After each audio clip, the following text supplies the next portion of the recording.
Hello students, I have already discussed the chapter metal and non-metal of class 10th. Okay, today I think I must also discuss question answer of this chapter. So in this video I will discuss all the blue question of the chapter metals and non-metals, and the next part of this video you will get the discussion on the exercise questions. Okay, so let's start. Page number 40. The first question, give an example of metal which, what is the first, is a liquid at room temperature, and we know the answer should be mercury, because we know that all the metals are solid at room temperature except mercury. देखिए आपके page number 39 पे लिखा हुआ है. So what will be the answer? Mercury. Mercury is liquid at room temperature. Okay, then question second, the metal which can be easily cut with a knife. Then फिर आप देखिए page number 40 पे ही आपको मिलेगा इसका answer, and you will get the fourth point. Alkali metals like lithium, sodium, potassium are so soft that they can be cut with knife. तो answer clear है. Alkali metal, lithium, sodium, potassium. Okay. Now come to the third question. Which metal is the best conductor of heat? Best conductor of heat कौन सा metal है? अब आप इसके लिए आ जाइए. You will see the page number 38, last paragraph. Okay, and you will say last paragraph and last second line. The best conductor of heat are silver and copper. Copper और silver क्या है? Best conductor है. Clear? Then the fourth question क्या है? Which is the metal which is poor conductor of heat? तो वही point उसका जो पेज नंबर 38 पे था उसी के आगे जब आप बढ़ेंगे तो lead and mercury are comparatively poor conductor of heat. तो देखिए सारे आंसर्स आपको बुक में से ही मिल गए. नाउ द नेक्स्ट क्वेश्चन क्या है? Question number 2, explain the meaning of malleable and ductile.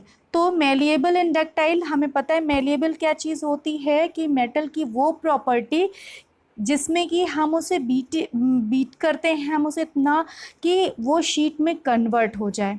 ठीक है, that is known as malleability. Means that property of metal that can be beaten into the thin sheet, this is known as malleability. और आपको पता है gold और silver की malleability बहुत ज़्यादा होती है. एग्जैक्टली इन सेम वे अगला क्वेश्चन क्या है? Ductility. The ability of metal to be drawn into thin wire. अगर हम मेटल को खींचते चलो और वो बहुत पतले वायर में कन्वर्ट हो जाता है, it can turn into this. तो ये टेंडेंसी क्या कहलाती है? ये प्रॉपर्टी क्या कहलाती है? डक्टिलिटी कहलाती है. ठीक, तो इतना हमारा हो गया पेज नंबर 40 का question. Now come to the next one, और जो आपका सेट 2 है आपके पेज नंबर 46 पे. What is the first question? Why is sodium kept immersed in kerosene oil? Kerosene oil में क्यों रखा जाता है सोडियम को? अब अगर हम रिएक्टिविटी सीरीज देखें तो हम देखेंगे सोडियम बहुत ही रिएक्टिव मेटल है. ठीक, और अगर हम इसे बाहर रखेंगे तो ये तुरंत से किससे रिएक्ट कर लेगा? ऑक्सीजन से रिएक्ट कर लेगा और ऑक्साइड बना देगा. मीन्स ये जब, और हमें पता है ऑक्साइड बनने की जो प्रोसेस होती है ये बहुत ज़्यादा एनर्जी निकलती, और इतनी एनर्जी निकलती है कि it will catch fire. So if sodium is kept in open, or you can say a space, it will react with oxygen to explode and it will catch fire. Okay, so why? Because sodium is very reactive. So sodium is kept immersed in the kerosene oil. अब kerosene oil में रखने से क्या होता है? The kerosene will prevent the reaction with the oxygen, moisture and carbon dioxide, क्योंकि इन सब से ये क्या करेगी? कट ऑफ कर लेगी. ठीक, तो ये हो गई आपकी इतनी ये हो गया इसका एक्सप्लेनेशन.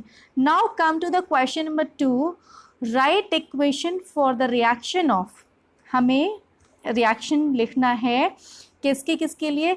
आयरन विद स्टीम, हमको ये पता है कि आयरन बहुत रिएक्टिव तो नहीं है कि नॉर्मल वाटर से रिएक्ट कर ले, बट ये इतना रिएक्टिव ज़रूर है कि अगर वाटर वेपर की फॉर्म में हो, मींस स्टीम की फॉर्म में हो, तो ये रिएक्ट कर जाएगा और क्या बनाएगा, इट विल फॉर्म ऑक्साइड, ठीक, and as well as it will release hydrogen. तो आपका देख रहे हैं आप, पिक्चर आपके सामने है, आपका जो रिएक्शन होगा वो क्या होगा,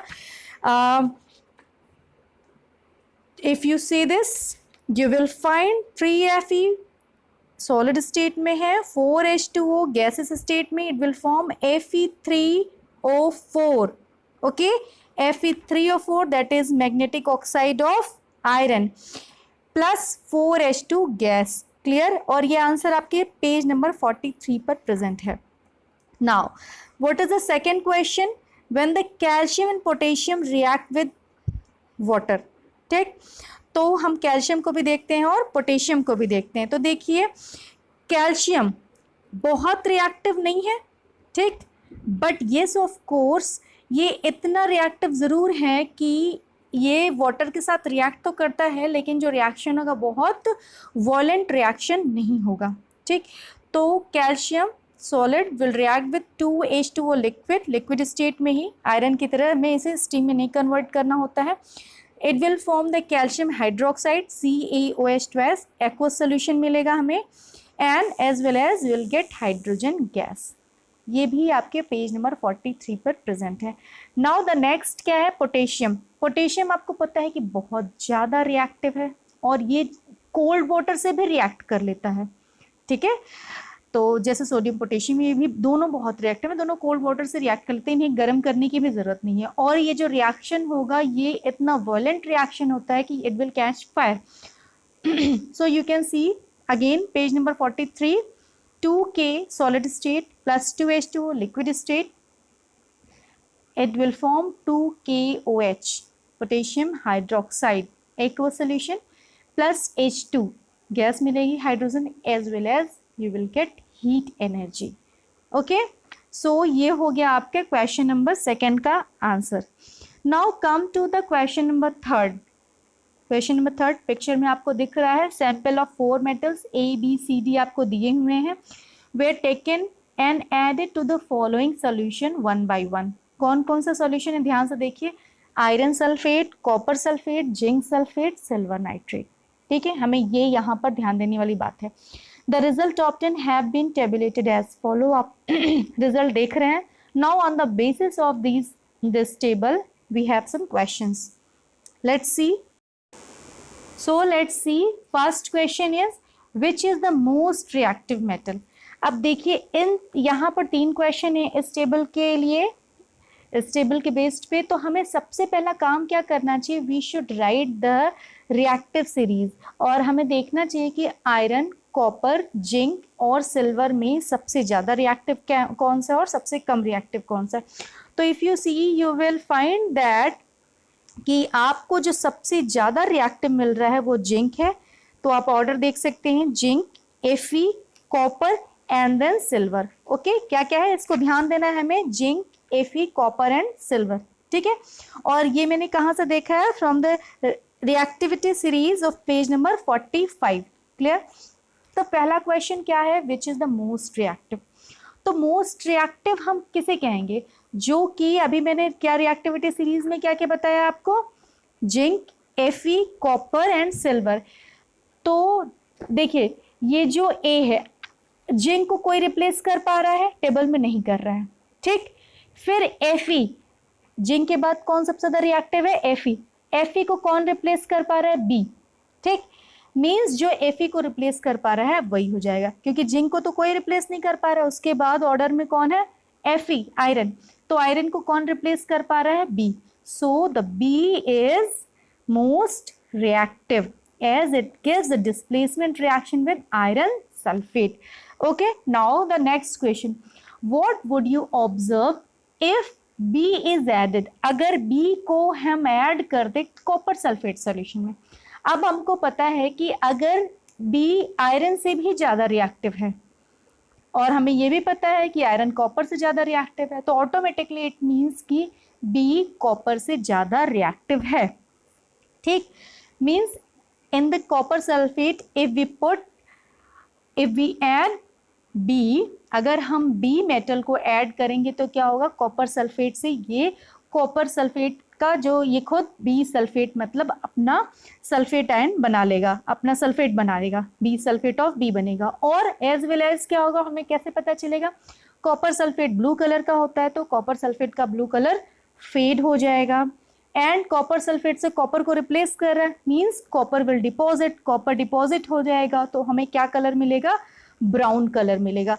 किस पर डिपॉजिट होगा, जाहिर सी बात है बी पर डिपॉजिट होगा, तो जो मेटल बी है उसके ऊपर हमें ब्राउन डिपॉजिट ऑफ कॉपर मिलेगा। क्लियर, तो ये हो गया आपका आंसर सेकंड का।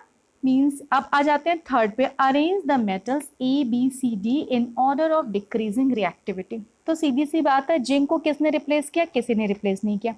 अच्छा, आयरन को किसने रिप्लेस किया, बी ने रिप्लेस किया, तो बी बिल्कुल सबसे ज़्यादा मोस्ट रिएक्टिव है।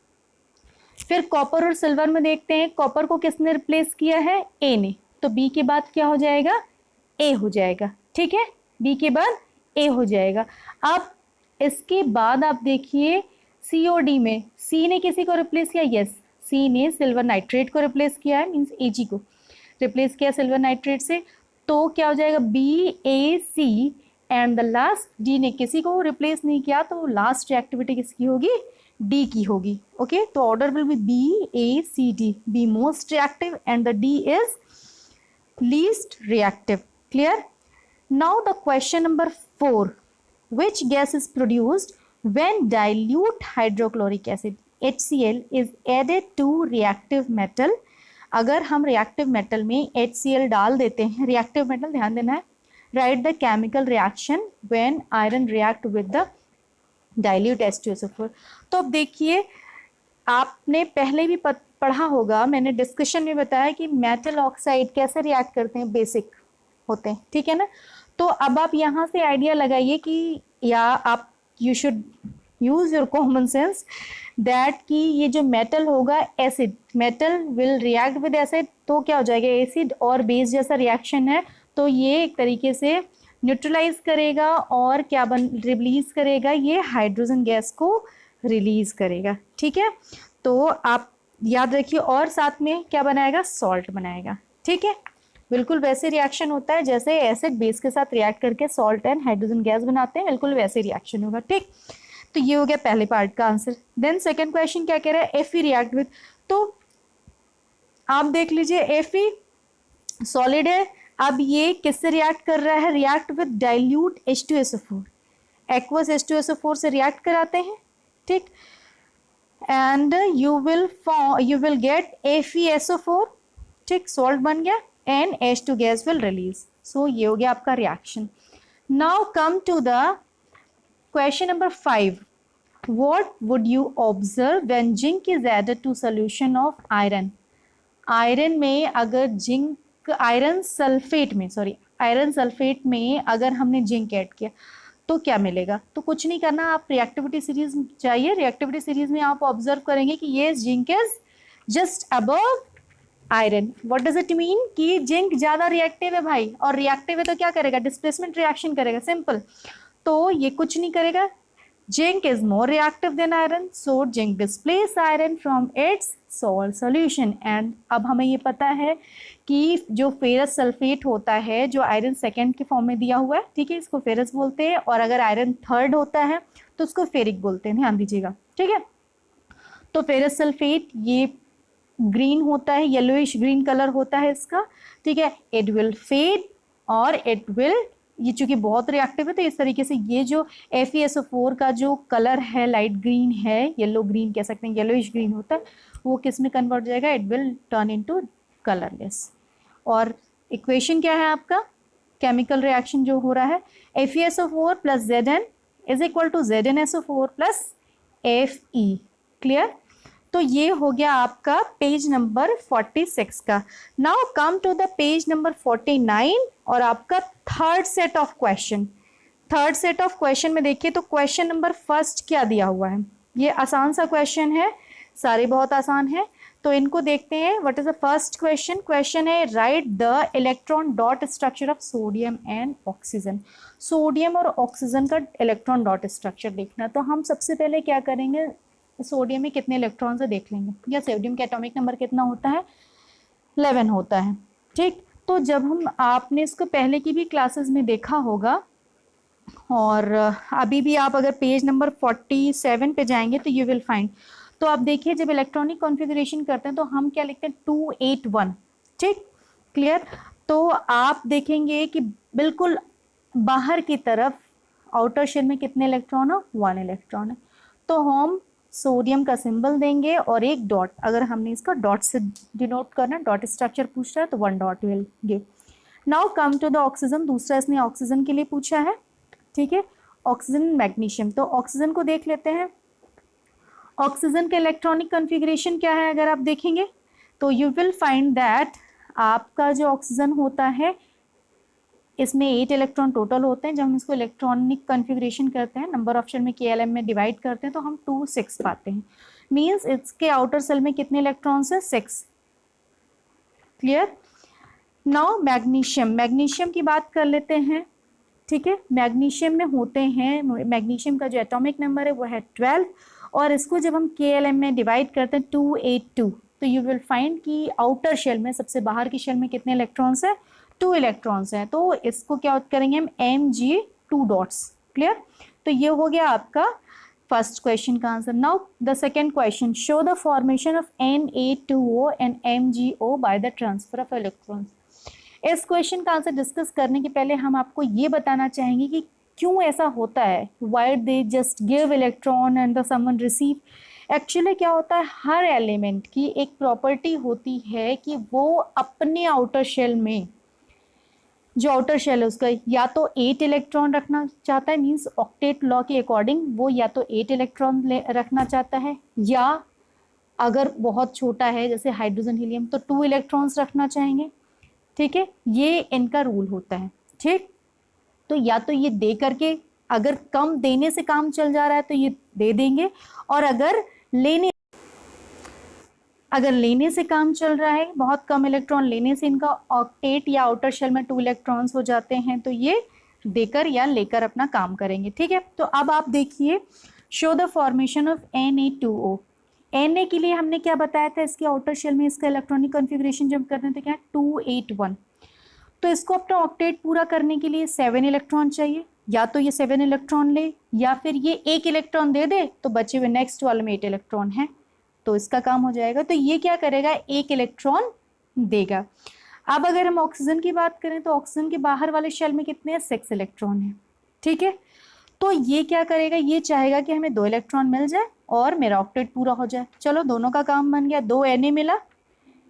Na ने जो 2 सोडियम एटम से अपने अपने 1 इलेक्ट्रॉन ऑक्सीजन को दे दिए. ठीक है, और ऑक्सीजन ने दोनों इलेक्ट्रॉन ले लिए, दोनों का, तीनों का ऑक्टेट पूरा हो गया. नाउ ऑल आर स्टेबल, और इनके बीच में एक रिलेशनशिप, एक बॉन्डिंग बन गई. किसकी बॉन्डिंग, लेने देने की. मीन्स ये जो जिसमें इलेक्ट्रॉन को दिया या लिया जाता है, ठीक है ना, तो इसे हम क्या कहते हैं, इलेक्ट्रॉन बॉन्डिंग. यहाँ पर क्या हो रहा है, इलेक्ट्रोवैलेंट बॉन्डिंग हो रही है. ठीक है,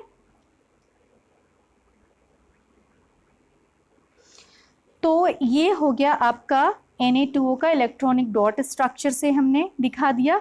और ट्रांसफर ऑफ इलेक्ट्रॉन्स कैसे हो रहे हैं, एक चीज़ ध्यान देने वाली, जो इलेक्ट्रॉन देता है वो इलेक्ट्रोपॉजिटिव होता है, जो इलेक्ट्रॉन लेता है वो इलेक्ट्रोनेगेटिव होता है. ठीक, इसी तरह से अगर हम MgO की बात करें तो हमने बताया था Mg की, अगर हम फिर से देखें तो Mg के बाहर कितने इलेक्ट्रॉन है, 2 इलेक्ट्रॉन है, और इसके जस्ट अंदर 8 इलेक्ट्रॉन थे. तो ये कोशिश करेगा कि अपने 2 इलेक्ट्रॉन्स दे दे, और अपना जो पिछला जस्ट प्रीवियस, ये कह सकते हैं जो इसका आउटर शेल है, automatically it is having 8 electrons. और ऑक्सीजन की तो इच्छा है कि वो 2 इलेक्ट्रॉन लेके अपने ऑक्टेट पूरा कर ले. तो simple, Mg will give and oxygen will take. तो ये इनके बीच में ट्रांसफर ऑफ इलेक्ट्रॉन होंगे और MgO बनेगा. मीन्स Mg2 plus and oxygen 2 minus आपको मिलेगा. ठीक है, तो ये हो गया आपका electronic dot structure. Now the third, what are the ions present in these compounds. चलो देख लेते हैं. Na2+ में मैंने बताया था जो इलेक्ट्रॉन दे रहा है, और जितने दे रहा है उतने ही पॉजिटिव या नेगेटिव होंगे जितने ले रहा है. तो सोडियम एक इलेक्ट्रॉन दे रहा था, हर सोडियम एक इलेक्ट्रॉन दे रहा था, तो सोडियम पे प्लस चार्ज 1+, तो मीन्स Na+. और ऑक्सीजन 2 इलेक्ट्रॉन ले रहा था, means oxygen O2-. Exactly in same way अब यहाँ पर आते हैं Mg और O. मैग्नीशियम ऑक्साइड में मैग्नीशियम 2 इलेक्ट्रॉन दे रहा है, means Mg2+, and oxygen 2 electron ले रहा है, O2-. Clear. Now the next question क्या है, why do ionic compounds have high melting points. Ionic compounds का मतलब क्या है, दे आर इलेक्ट्रोवेलेंट, और जो इनके बीच में फोर्स ऑफ अट्रैक्शन होता है वो इलेक्ट्रोस्टैटिक फोर्स ऑफ अट्रैक्शन होता है, और ये जो इलेक्ट्रोस्टैटिक फोर्स ऑफ अट्रैक्शन होता है ये बहुत ज़्यादा होता है. तो जब इनको कह सकते हैं इनको मेल्ट करना होता है तो हमें इस फोर्स ऑफ अट्रैक्शन को ओवरकम करना होता है, और ओवरकम करने के लिए हमें बहुत ज़्यादा हीट एनर्जी की ज़रूरत होती है. So they have a high melting point. Clear. Means that ionic compounds are the one which have both positive and negative charges. There are the strong force of attraction. This make the expenditure of lot of heat to break this force of attraction. Hence the ionic bond have the high melting points. Okay. In this video it was all from my side. In the next video I will discuss the next page of the in-text question, that will be page number 53 and 55. For this video it was all. Thank you very much students. Stay healthy, stay safe.